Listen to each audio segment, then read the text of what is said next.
Welcome back to the Apollo NBA show. We have Shelly. We have a depressed Houston Rockets fan here to talk about us. We're talking literally during Rockets Game 4 versus the Lakers, where Austin Reeves is again not playing because he doesn't have to. LeBron and company have taken a 3-0 lead over the Rockets. We're here to talk about the Rockets.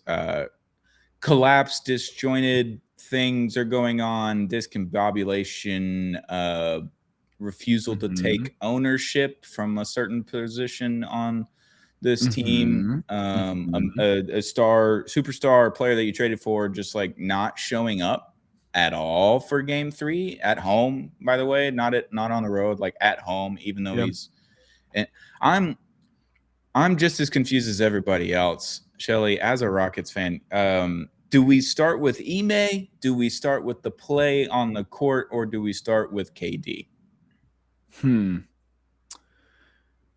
I guess let's start with the play on the court. I don't know. I don't care. Yeah. They're all bad. They're all depressing. Yeah. I don't know if I've ever been happier that I'm a medicated individual. I'd probably be in a really dark place right now. That's fair. Yeah. I'm approaching it anyway. I don't know how much Wellbutrin can get me out of this. But the play is bad.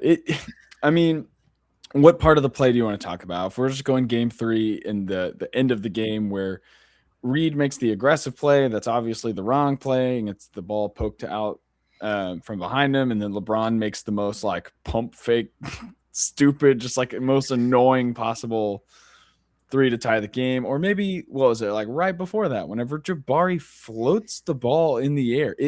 We were just talking about the Texans before we got on this because the draft and stuff like that. It reminded me of the pick that CJ threw in the Patriots game where he's like scrambling backwards. The throw off the back foot falling backwards and floating into the air. And it just like floats through the air into the guy's hands, and it's a pick six. It's like basically the same thing to end your season. Like that's basically what happened. And so it's like, yeah, I'm seeing all the highlight reels of Reed getting picked on, and then all the videos of Şengün running, which are Mayo boy. It's pretty funny. Mayo boy is so funny. You got to look. I hope he can laugh at himself in a month. Because did you happen to listen to our episode last Sunday or last Monday when it came out with me, Josh, and Drew? No, I haven't. I'm sorry. Okay, literally led off with that and said that the tweet of mayonnaise because we couldn't stop talking about it pre-show. It just had to be the beginning and the end of the episode. It was very funny. But I think the play is exacerbated by there being almost no answers schematically from the coach. And it feels like everybody in the greater Houston area, in the most of the country, knows that it's the coach's job to maximize the talent on the roster, regardless of the talent on the roster. You don't go to the podium and just pontificate about how everyone on your team are a bunch of sissies and how you could probably beat them all in a fist fight, and that's why they're not winning basketball games. You go and you sit up there and be like, listen, I'm the one who's in charge of what's happening on the floor. If it doesn't go well, ultimately, that's my fault. I have a job where other people, now granted, they're volunteers, but they report to me. Like, I'm responsible for everything that happens on my watch. Like, if I'm at an event or something like that, and something terrible happens because of something they did, it all comes back on me. And I go to my boss and I like, look, I could have been more careful. I could have anticipated this. I could have planned better. I could have whatever, even if it's actually the other person's fault. And I don't know why someone getting paid this much money does not understand that. It's not even just like a basketball thing. It's just like it's just a life thing. It's a leadership thing. Yeah. Yes, exactly. You have Amen Thompson, you have Reed Shepherd, you have Alperen Şengün, Jabari. Every single player on the Rockets who has stood in front of a microphone, regardless of how good of Amen is the only reason that the Rockets have even been in some of these games. He's playing fantastic. Yeah, he can't shoot whatever. If you're on Twitter and you're like, Amen Thompson will never be any good because he can't shoot and he's just going to turn into Ben Simmons. One, I don't think you understand what happened to Ben Simmons. Yeah. It's all up here in the brain. Got the and Amen is a psycho in the opposite way. The offensive rating number when Amin is on and off is the most staggering stat I may have ever seen. Is it in that my or the entire net life. rating that's like 80? Or maybe it's the like net. negative Yeah, it's the 80, net rating. whatever it That's is. 79. Yeah, The net rating is even crazier if that's offensive net rating being 79 when he's off the court and like 107 or 106 when he's on the court. They're like plus 0.6 or something when he's on the court, which like whatever, you take that. But being negative like 30 or negative 33 or 26 or whatever it is when he's off the court is absolutely absurd. The other thing on Ime, like you say, he's in charge of that and it's his responsibility and everything. Back to hockey, it's always back to hockey. Goalie, the Stars coach, he always says, we didn't do a good enough job tonight. We didn't do a good enough job preparing everyone. They didn't do good enough job on the ice. We're all accountable for this. But at the end of the day, they need to be tougher. They need to win battles. They need to do this. And that's the way to approach it. It's like, hey, we fucked up. But at the end of the day, I cannot force them to do the right thing on the ice or on the court in this situation. So yes, you can shift the blame to those guys at the end of it and in a way to like try to hype them up and get them pissed off and get them to perform and everything. But doing that after game 3 when your season is now over by one game, like we haven't seen anyone come back from a 3-0 series lead, right, in NBA history. So, and especially this team that has not had the vibes all season long, arguably, from coach to the worst player on the team, through the injuries, through the superstars, all the things. That was a death sentence after game 3. And the way it collapsed was the most staggering thing I've seen in a hot minute on the NBA court. And like, I wasn't even like laughing or anything. I was just like hands over mouth, like aghast at just what was happening on the court the whole time during the end of the fourth quarter. Like that was the most dialed in I was in for a playoff game this year. Just because I was curious, because I was like, are the Rockets going to come back in this one? Because it looked like the Lakers had control. Marcus Smart's going the fuck off. Like, it was weird. And then all of a sudden they have there was like the second time in NBA history that were like, what, 1,713 and 1 or whatever it was. Yeah, it's with a 6-point lead with 30 seconds left in the playoffs or something like that. We're like 2 of them. And now they're the second one to go to OT. And like LeBron almost made that 3-2 at the end. Yeah. Which was like the Orlando Cleveland 2009 round 1, game 1, I believe. It was very similar to that. I was shocked at the results of that game. And then what happened post game was even worse. Yeah. Yeah. And then KD just not being there the whole time was fucking nuts. Yeah. All the children in the room are acting like the adults. Basically. They're taking responsibility. They're showing up no matter what. And you got the 2 guys who are supposed to be like the top guys running from the fight at the podium, like not being able to wear your own mistakes or your players' mistakes. Like that's like, it's just so, I can't understand how you don't go up there and be like, you know what? I'm going to take the punishment for my team. You're supposed to. You have to. So if I've taken like one psychology class, I don't know anything really about it except for what my wife tells me because that's her profession. But I know that the general understanding is that negative reinforcement yields short-term results. Positive reinforcements actually motivates people to do good behaviors. Mm-hmm. So if your goal is constantly to shame and berate and tear down your team so that they will want to perform better, guess what it's going to do? It's going to get you 2.5 good seasons of it. And then after that, everyone's going to start turning on you. Well, that's what they've had so far. Sure. I would say first year was pretty good. Last year was pretty good. This year was really topsy-turvy. And so it's just unbelievable. It's like a human thing. Sorry, I can't even get it out. It's not even a basketball thing. It's just like as a human being. Yeah. And I get it. Athletes and coaches are psychos. Like there's a certain level of devotion and psychosis you have to embrace to even be as good as they are at it. Maybe that's the problem. Maybe quit. Go to therapy more. I don't know. Do something like that. I don't know. Yeah. Back to hockey. The Stars, they had a dictator essentially as a coach for 3 years. Essentially, he demanded respect as opposed to trying to earn respect from the players. And like his systems were very rigid. You could not deviate from it or you would get benched essentially. And like several players that are now performing for this team with a new coach were benched over the last 3 years. And obviously they win a lot of games that go to the Western Conference Finals every year. This year, vibes are a lot higher. The vibes in the locker room are impeccable based on my experience in there and based on the play on the ice. They have the same exact play on the ice. They got 50 wins again this year, number 2 seed in the Western Conference. Like, they're performing just as well as they were with the other coach. However, the vibes are completely different in the locker room with the captain who never spoke to the media, basically. He now just, like, randomly talks to people, just, like, strikes up a it's just, like, leadership is so important. Culture is so important. And I thought Ime Udoka, like, was the right guy for the job when you hired him. And I think he was. I think that's true. Yeah.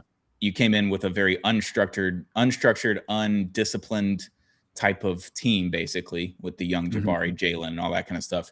You bring Ime in, you get Dylan Brooks in there, Fred VanVleet. You bring in a little bit of player leadership. You got an NBA champion in there. Dylan Brooks was an agitator and that kind of stuff, but, like, brought a mentality to that team that you needed. And then your head coach, Ime Udoka, like, embodied that essentially. He's tough, big guy. Culture. We're going to play hard defense. We're going to just grind teams out, all that kind of stuff. And that worked the first 2 years. I was, like, very impressed with the trajectory that the Rockets were on. And then you go get KD, and I'm like, shit, all right, maybe top 3 in the West, like all these things that I had prediction wise. And then they're the 5th in the West. They won the same amount of games. It looked worse somehow with adding a top 20 thing. We have to talk about KD. I saw a tweet. Yeah, let's freaking do it. I saw a tweet. I can't remember who it was. Sorry about this. But they basically said they believe that KD is the world's greatest number 2 in all of sports history. He has every trait of a number 1, one of the best number 1s of all time on the basketball court, but does not have the leadership aspect or the dog mentality or whatever it is that makes a number 1, the alpha in the room, that kind of stuff, the leader in the room. He doesn't possess that quality, but everything on the basketball court screams that he has those qualities. But the one thing in the locker room, the one thing in the huddle, one thing on the bench, he doesn't have that. So he's the world's greatest number 2. Scottie Pippen was, I would argue, probably world's greatest number 2. You could say that, but, like, when he was on the Warriors, like, he didn't have to be the guy in the room. You had Draymond, you had Steph, you had Steve Kerr, you had Klay Thompson. They'd already won before him. Like, you had a couple of dogs in the room plus a great coach. Like, didn't have to do any of that. So all he had to do was go be the number 1 guy on the court. Yeah, easy. Brooklyn falls apart. Kyrie does this whole thing, can't keep them together. James Harden's like, yeah, I'm getting out of here. And then we go to Phoenix. Absolute disaster. They had fun this year. Yeah, they did. They actually had fun this year, just without him, and they were better. And then he goes to Houston, and, like, I don't know what the vibes were last year in the locker room for the Rockets, but they had to have been better than this.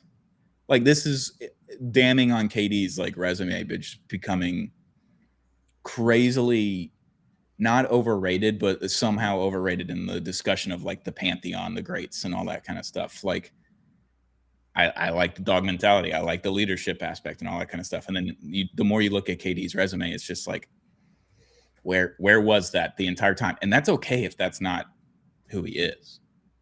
Yeah. But putting him in, like, a top 10 conversation now makes it harder because, like, yeah, he's got 2 finals MVPs, but he went to a 73-9 team. Yeah. It's weird. It's a weird conversation to have, but I thought that tweet was very interesting, calling him the world's best number 2. He's so good that he's a number 1 on every aspect except for basically the locker room. Yeah, I think that's, like, pretty compelling. Because even I would say he was the best player on those 2 championship Warriors teams. He absolutely was. And the one that lost the championship. And, you know, he just got hurt. But he needs someone else to be the vocal leader. Draymond, even Steph at times or whatever. Like, I think LeBron did that in Miami too. With D Wade. Like, after that first year, he didn't know what he was doing just yet, I don't think. And D Wade was like, I'll help you out there. Yeah. Yeah, maybe.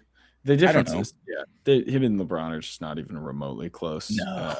Categorically. So that's just tough. And I mean, there's an element of this series where I'm just like, at least it's the GOAT, I guess. Like, that's all I have to say. Like, at least LeBron it's and LeBron. not the Suns.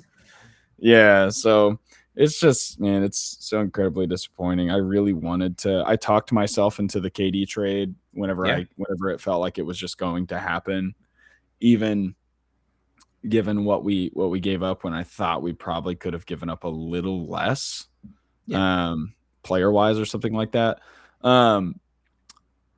And there's an annoying aspect to this where a lot of people feel like they were right, when I think they were right that the KD situation is not working out, but they're wrong about the reasons why. At least that's my perception. That's my take on it. But ultimately, it's just extremely disappointing. And I don't think it blows up everything that he's been bad. I think that the other players' performance is what could potentially blow up everything. Not that he's been bad, but that it is flaming out in this way. Yeah. So, yeah, it's just, I don't know if I have all my thoughts on it. I don't think I will until the season ends and there's more commentary on what goes on, maybe some more leaks about what was going on behind the scenes. Yeah. And then a potential departure or anything like that happens. So, yeah, I think your point about the team not performing, because really, if you look at it, last year's team and this year's team, obviously Fred VanVleet's hurt. Whatever. Dylan Brooks is the only difference because Jalen Green was giving you 7 a night. Yeah. And the wins, he got 10 plus, and the losses, he was under 10 points. Like, you can make up 10 points, make up 7 points on the bench right now. You would think, actually, the bench doesn't score points either. Bronny James outscored the entire bench, which is absolutely absurd because that LeBron alley-oop to Bronny was like not a cool alley-oop in any way, shape, or form, but it was the coolest alley-oop of all time. Yeah. It's just the bench is right after that. It's a shocking development for the Rockets that I did not see coming this year as the Mavericks fan in the room. Like, I was like, Rockets are going to be really fucking good. KD just shored up all the Jalen Green problems that you had from last year in the clutch and all this kind of stuff. He's going to give you 27 a night and you're going to feel frisky. You're going to feel fine. You don't have to do any defense. Like, he doesn't have to carry a defense. You got all this and all this is going to work. And then it did in theory. Like, you won 52 games in a hard West, but like, we're losing to Marcus Smart and DeAndre Ayton and Jake LaRavia and the ghost of Luke Kennard, who I didn't quite frankly know that he had this in him still. The ghost. He's reborn.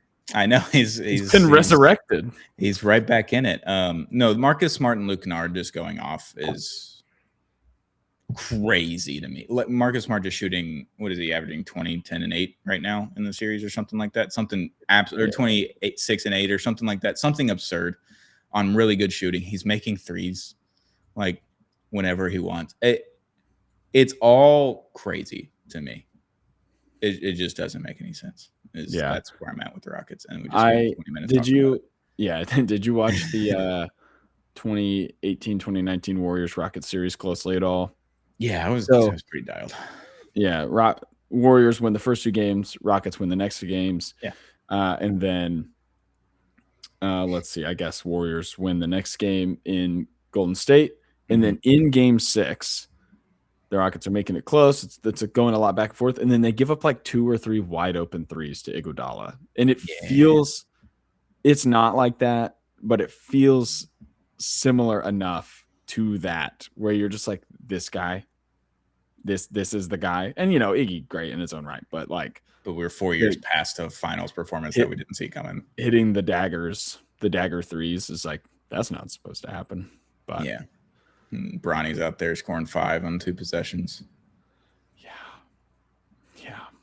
With like a screen from Bron and an alley-oop from Bron. That's so crazy. No, and I'm not even like celebrating the fact that the Rockets are dead. I'm just like flabbergasted by all of the events that have happened in this series from start to finish. Like KD just missing game 1 because he dove for a ball in practice. And I was like, what are we diving for balls in practice for? Like, I understand that you're trying to up the intensity for the playoffs and everything, but like, maybe don't do that. And now we're just saying that there's an ankle bone bruise. He's out for 2-3 weeks, allegedly. I don't know. It's just like not being on the bench for game 3. Thought that was fucking crazy. Ime just throwing everyone under the bus for no reason. And every young player, Jabari, Amen, everyone just like taking accountability. Alperen Şengün just calling for a foul every possession is still annoying to me. That's the one part I continue to hate to watch this team. It's like, he does it every possession. And I know Luka did it too, but that was my guy. I could defend him to a point. And I just never liked when Şengün did the same thing in Rockets. He's like, he's not as bad as Luka, maybe, but like does the same shit. But he's not as talented as Luka, so it's he like doesn't I get as can't many forgive buckets, it I as guess. I can't forgive it as much. Yeah, Shit. I mean, Şengün, Yeah, I don't know. It's a lot. we don't really need to talk about this, but Ayton was straight up cheating on the jump balls. Did you see this? There were like He's just 3 grabbing jump him balls, shoulder down. It's crazy. grabbing him, and I was like, oh, okay, I guess Lakers are playing by different rules. Same. No, I thought that was old thing. absurd too. Yeah. No, and then Şengün just like crying at the ref right after, which he should. That's the time where it's like, sense. okay, that's not even a toss up. But it's the boy who cried wolf. He does it every possession, and then it actually fucking happens, and they don't call it, which happens to Luka all the time too. When he ends up coming back in those playoffs, he's gonna do the same shit.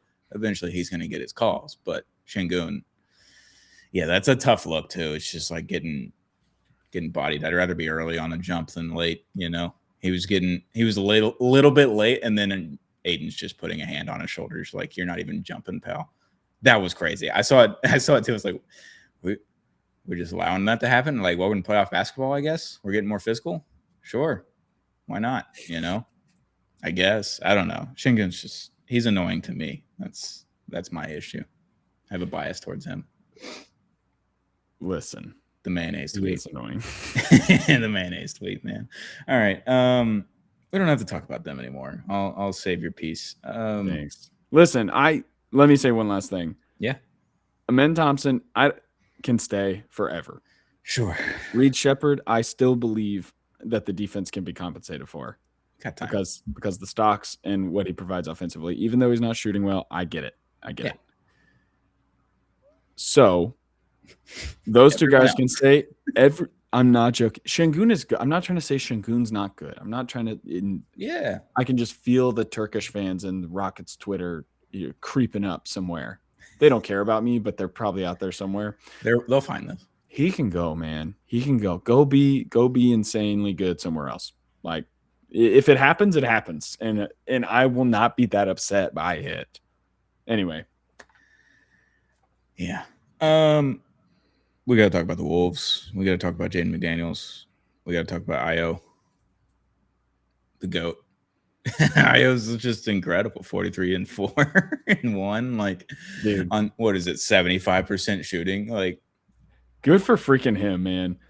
Funny enough, a player who I thought the Rockets were probably going to try and trade for, and then they didn't. I'm looking up his contract right now because I know damn well it's nothing. Oh, God, signed in July 2023, so I believe it's up, right? 3 years, $21 million. Unrestricted free agent in 2026. Welcome to the $100 million club, Io. Yeah. Welcome. Someone's going to give it to you. I don't know who. It might have to be the Wolves, but it's exactly what they needed. Hell of a game, dude. Like, I was watching that game from start to finish, and the Nuggets started to take over a little bit there in the second quarter into the third quarter. I was like, all right, good. Get a little bit more out of the series. This is fun rivalry. I enjoy it. And then, like, all hell broke loose, and I was like, yeah, I got this. Watch this, guys. Jaden McDaniels locking people up. Hold my beer. Naz Reid getting 17 off the bench when he hasn't done anything all series long and just shows up. He's like, here's 17. I got you guys. Mike Conley getting 20 minutes. Didn't see that one coming at all. But yeah, Io was the story. Obviously, Ant gets hurt. Dante DiVincenzo tears his Achilles. Absolute disaster class if you're a Minnesota Wolves fan. And then they somehow win the game, and you're like, I guess we're just going to win this series because they're up 3-1. Dude. Well, but the current circumstances are, like, perfect for them to come back. Oh, 100%. And they did it against the Clippers in this decade, right? They were down 3-1. The Nuggets did. Yeah, I believe Jokic had an unreal series and came back 3-1. Yeah. So I guess bury the lead a little bit. Part of the reason they needed Io to go absolutely nuclear was because Ant, who was not having a great series anyway, but bad game too to start. But still, if you're potentially going up 3-1 and your best player is not playing that well, you just kind of live with that. Mm-hmm. And now there's a chance we don't see him again until next year. Yeah, he's out, I think, 2-3 weeks with a bone bruise. He hyperextended his knee on a little contested shot there underneath the rim. He fell backwards and didn't bend his knees at all, like preparing to land, which I remember when I was uber athletic and still young and spry at 18, 19 years old, and I would play basketball and stuff. Like, I used to jump fairly high, not as high as these guys, but like, I remember just like, oh yeah, I can take this landing and stuff like without having to bend my knees too much. That's kind of what happened, and it went backwards when he already has runner's knee and all that kind of stuff. And that absolutely sucks because Ant in the playoffs is like one of my top 3 favorite players to watch in the playoffs, just because when he goes nuclear, he's going to talk the most shit you have ever seen in your entire life. And I appreciate that. So sucks that he's gone, and sucks for Dante tearing his Achilles. Yes. Yeah. 1 minute. Did you see the thing that's like the last 4 guys to tear their Achilles wore number 0? Yeah. Halliburton, Tatum, and Dante, and somebody, Dame. Yeah. Yeah. Crazy. I also saw a tweet. There was those 4 Achilles and then like 4 ACLs, which one was Jimmy Butler, one was Kyrie Irving, who were both mid-30s. Like, whatever. Wow. We have a real problem in basketball. I believe it's the shoes. And I'm like, maybe, but like you just listed 8 injuries over 2 years. Like, what are we talking about? Shoes. He said the shoes don't have the right traction anymore like they used to. And I'm like, they used to play Converse. And like the Jordan 1s, you ever put those on and try to like actually go hoop? No, we're not doing that. Like, you're sliding all over. Oh, no, not a chance. Putting them on feels like people ran in these. Right. Like putting Chuck Taylors on is crazy. And thinking about playing fucking basketball. Slip and slide, dude. Like it's like basically wearing skates. But the guy was like blaming the shoes for lack of traction. We have a real epidemic in the NBA. And I was like, dude, you listed 8 injuries over 2 full seasons, and half of them are older players. Yeah. What are we talking about? Also wear and tear injuries, not traction. Well, ACL is different, but Achilles, like that's kind of the consensus, right? Is that it's a wear and tear.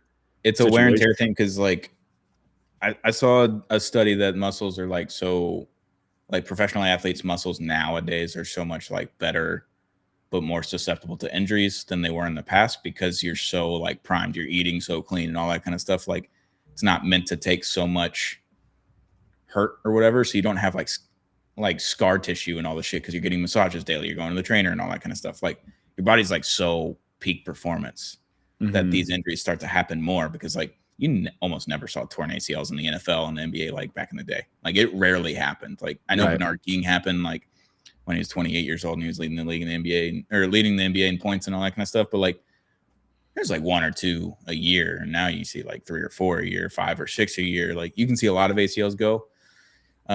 But it's usually the older players that are doing that. The Achilles, that's the weird thing, is like I think we're just like training everything too well. Maybe just build up a little scar tissue. Don't get a massage every day. Yeah, maybe. I don't know. Build something up around it, but I could be wrong because it's the younger players that are getting it now, which is the weird thing because that typically doesn't happen to younger guys. It's usually 30 plus. I think when they already have the wear and tear, but now they're playing more basketball than they ever have. I don't know. It's just different. I think a lot of it is the youth basketball circuit that a lot of people have talked about.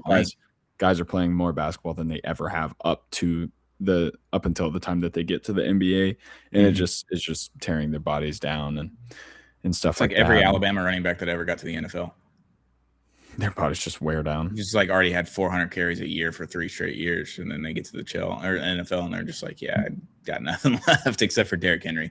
He's the one that's just like, yeah, watch this. Yeah, 12 years. He's a monster anomaly. He's a superhuman. Yeah. So, yeah, it's disappointing. I'm sure you didn't listen to our episode on Friday, me and Drew, but I asked him this question, so I'll ask you this question. Do we overrate Jokic? And by we, I think the media does this. Do we overrate Jokic in the all-time conversation more than we should have? Jokic, I believe, is a top 20 player, but a lot of the media are pushing top 15, top 12 because all that regular season accolades and all the things. I'm a big proponent of like playoff success also matters. Regular season success also matters. Jokic has the regular season success. Jokic has the title of Finals MVP and everything. However, has never beaten a 50-win team in the playoffs. Yeah. I believe he belongs more in the 17 to 20 range when it's all said and done, as opposed to the 12 to 15 range. Yeah, that's fine. I mean, to me, you have your 2 best players of all time. Yeah. And then let's see, you have your 2 best players of all time, and then after that, it kind of is more in tiers to me. It's a pretty healthy group right after them, yeah. True rankings. And so, yeah, I don't really have any problem with him being in that range, especially since he's, hopefully not particularly close to retirement, and there's still plenty of time for him to do a little more. Now, I do think the never beating a 51 team in the playoff thing is a little bit like he's kind of a victim of circumstance in that, you don't pick your draw, and a lot of time the team that they end up losing to in the playoff is really good, Right. And so, yeah, and I think we would say that there have been few times when Jokic's team is truly like Healthy all the way. Yeah. healthy all the way, or even just like a good All-stars framework around him. Like, it's definitely happened, but yeah, it's not unheard of. Funny, like Aaron Gordon didn't come in game 3 and was like, it was a disaster for the Nuggets. Like, they just couldn't function. And I get like Aaron Gordon's a good, like, prominent piece of their offense and their team and everything. It's just like strange that guy that may not score 20 points a game or 15 points a game is just like that important for your team. And then also, this is kind of an indictment on Jamal Murray. Like, he's been having a really bad series until the most recent game, puts up 30. Doesn't really matter. Like, there's no one that really plays defense on that team. So that is a construction thing. Also, their coach. Did we miss? should we have just kept Mike Malone at this point? Like, I don't know. It just seemed it's all wonky and weird. And didn't their GM just like recently leave too? So it's like they tried to get the band back together and bring Bruce Brown back, and it's just like, yeah, that was a fucking mess. Jeez Louise, dude, what are we doing? Yeah. Yeah, they fired Calvin Booth, and then that's what it was. Right before the games before the regular season was over last year. Yeah. Well, that was Malone. Did they fire Booth in the same timeline? Is that what it was? I thought they did. Yeah. So, I mean, yeah, I don't know. Jokic is excellent to me. He's in that conversation for. Oh, I was going to say he's in the conversation for greatest center of all time. He's in the conversation for one of the top 5 greatest centers of all time, and second tier center of all time. A lot of the best centers of all time are up in that very high in that best player of all time conversation. So, yeah, I don't know. I feel like he's mostly properly rated, but I guess whenever you get online, start getting it might look different. Yeah. Well, yeah, I'm mainly talking about like the Ringer and then like a lot of ESPN employees just saying, "Oh, this is the greatest center of all time," and I'm just like, no, he's what Bill Walton was. Like, if Bill Walton was just like able to play basketball with his body not falling apart, which is absolutely sick. And I love that we get to watch Jokic because this is like the closest thing I'll get to seeing like actual Bill Walton play, and probably better version of it offensively, worse version defensively, but pretty cool, pretty sick. You mentioned the top centers of all time. Can we list them? Kareem, Shaq, Hakeem. Hold on, I gotta like type this out or something, or else I'm gonna lose track. Kareem, Shaq, Hakeem.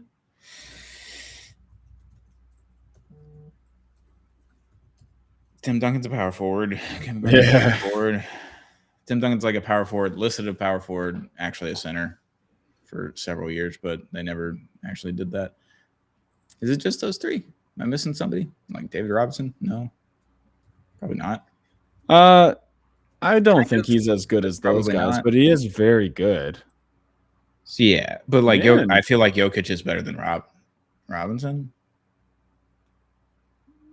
I mean, accolades-wise, I don't know. You can definitely get me there. See, my perception of Robinson, championship team. Robinson was the second best player on a championship team. I don't know. Yeah, my perception of Robinson is tainted by the him and Hakeem back and forth and MVP race and stuff like that. Yeah.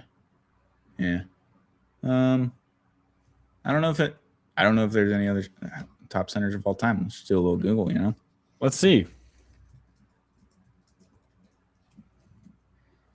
NBA. This is good podcasting. This is my favorite thing. Will Chamberlain, Bill Russell. Yeah, we just completely fucking whiffed. Hey, boys. Jesus Christ. They're too old. Yeah, I never would have got there. They're too old. Yeah, no, it's also a little late right now. It's been a long week. But yeah. Okay. I'm working on this list literally, I don't know. This is from ESPN. So it's Kareem, Bill, Wilt, Shaq, Hakeem, Jokic at 6. And then it has Moses Malone 7, David Robinson 8, George Mikan 9, Patrick Ewing 10. Which I also think Patrick Ewing was kind of a tweener back in the day, but it was. Yeah, I think I feel fine with that. Yeah, I think he's in that Hakeem tier. Yeah. You know? No, yeah. I'm gonna take Hakeem all day long with the defense. Well, you know, I'll take 2 championships. I'll take an all-time defender who's like 80% of the offense that you get from Jokic. Maybe instead of a significantly or a better offensive player who's 2% of the defense. Yeah. Got to think if Michael Jordan had just like decided not to bet on sports for a while, you know, what would have happened in those 2 years? They would have lost to the Rockets in the finals. Probably one of them. And then we would have looked at Michael Jordan a little bit differently, huh? That's right. Lost in the finals. People don't like to talk about it. No, I think this Nuggets. I mean, he did lose in the Eastern Conference Finals, but anyway. People do forget. Whatever. I don't know. Nuggets talk's always interesting. The Wolves, they're like, it's a disaster class for round 2, but like, whatever. Do we want to talk about anyone else? Like, why are the Magic winning a series right now? Dude, Magic and the Pistons are having a fraud off.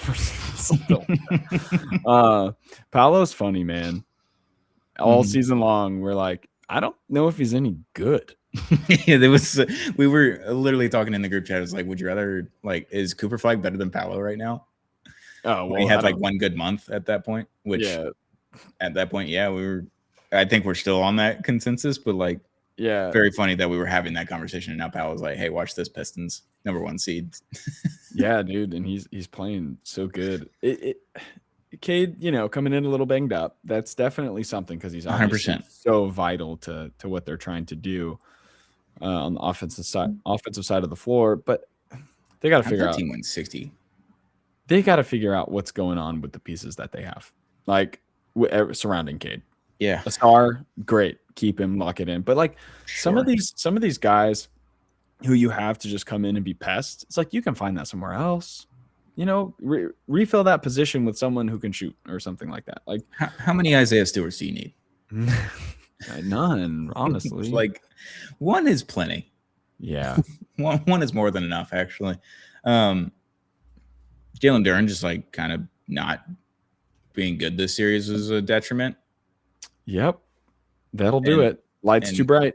I think Josh was talking to us and he was like, Jalen Duren might be the second best center in the league right now before the playoffs. Oh, dude, that's tough. We should go find that clip. Like Duncan Robinson getting like a 3-year deal for no reason, just because you needed to replace what's his nuts, Malik Beasley's 3 points. That he needed money more than we ever actually knew, and that's why he was making 400 threes. But yeah, he's playing for his life. Yeah. Kevin Huerter's on this team for some reason. I don't know.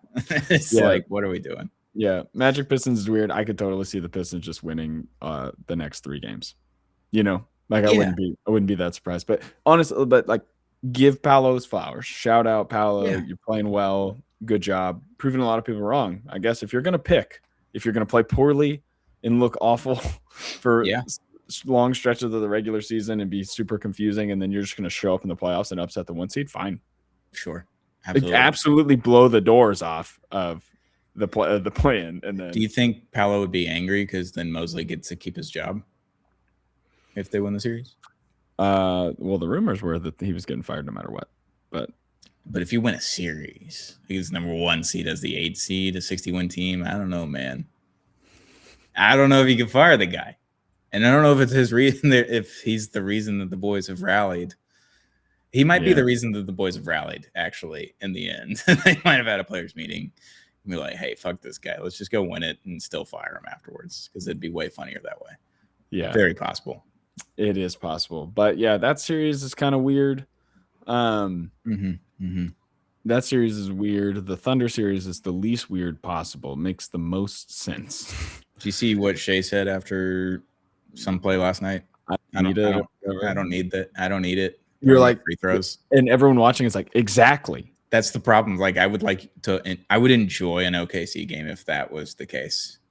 If you just really didn't need it. but you're a drug addict and you love free throws. That's the problem. You love engaging in contact to get free throws. Yeah. Or faking the contact, quite frankly. Yeah, lots of the time.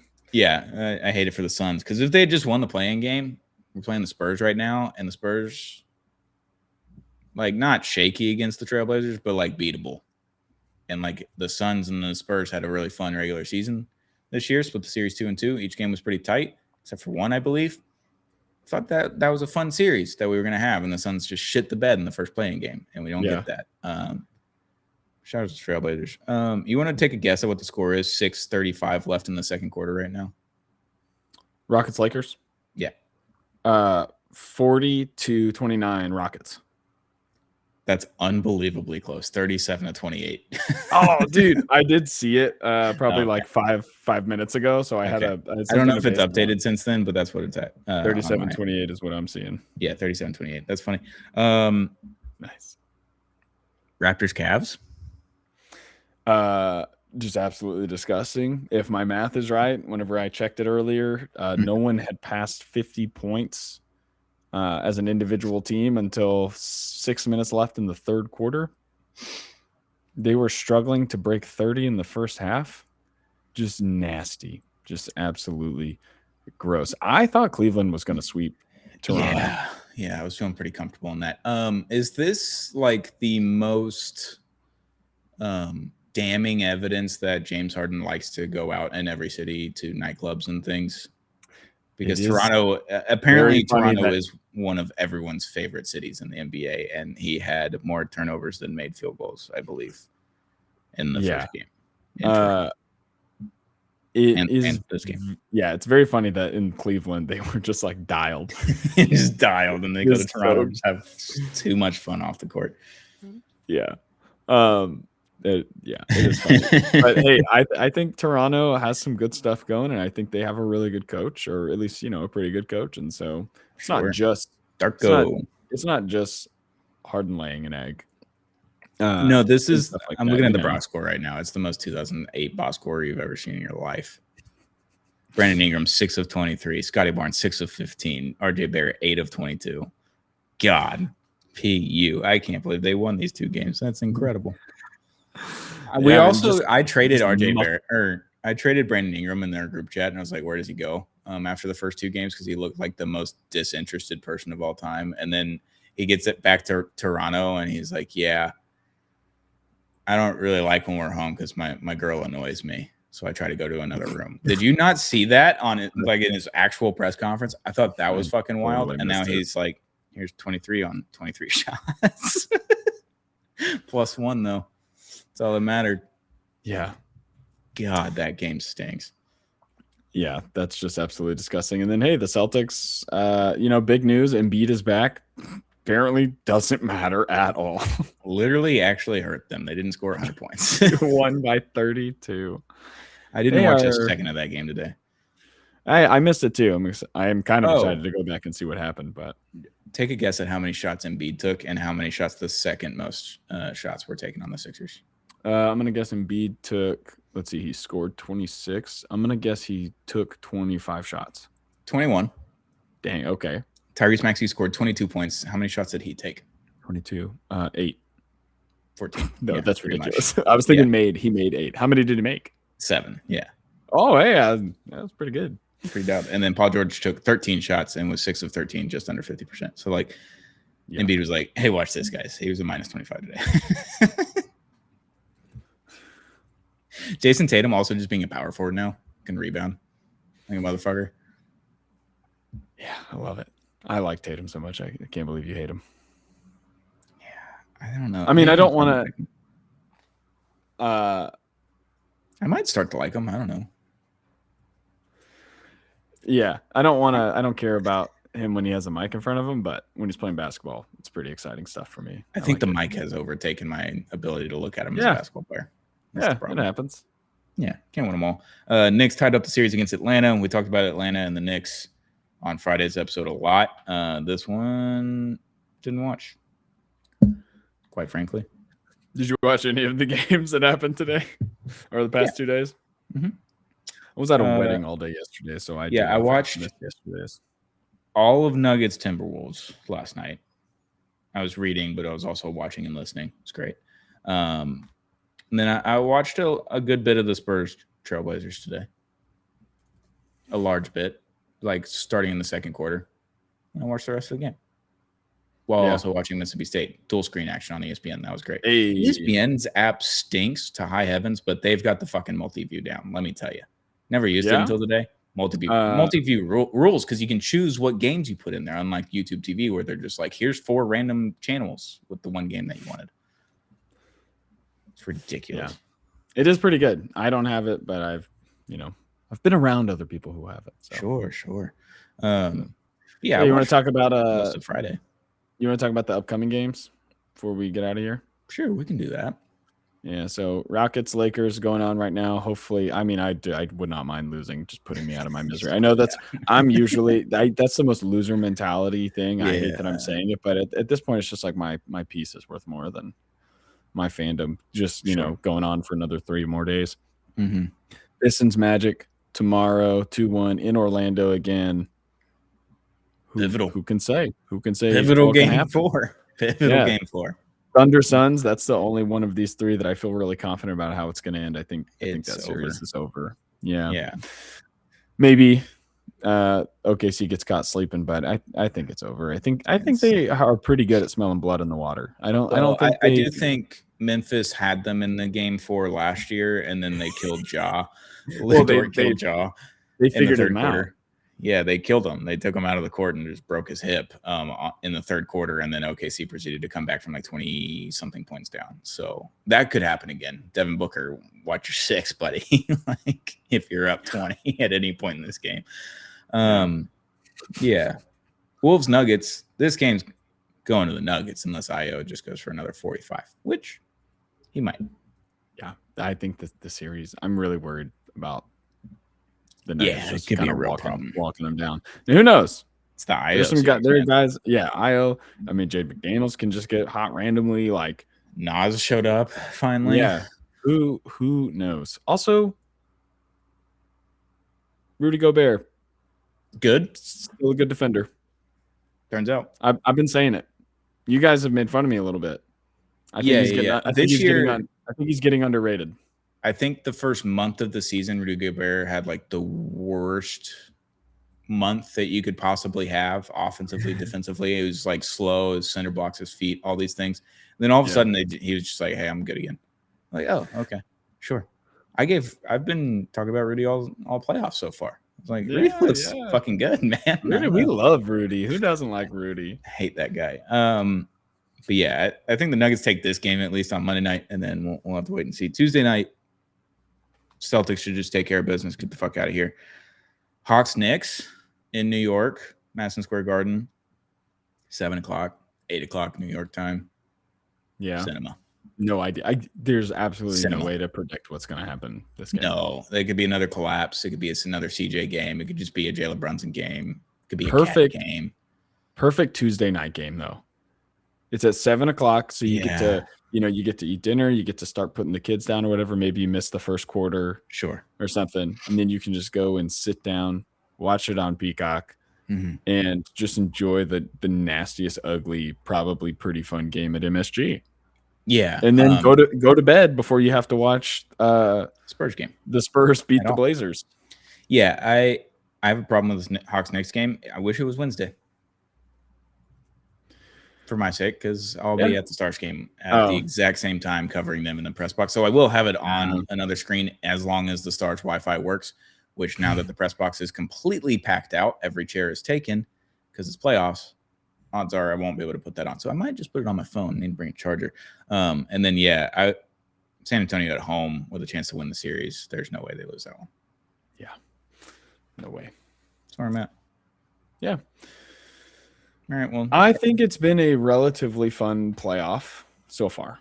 I think it's been delightful. Rocket Fleet is now free.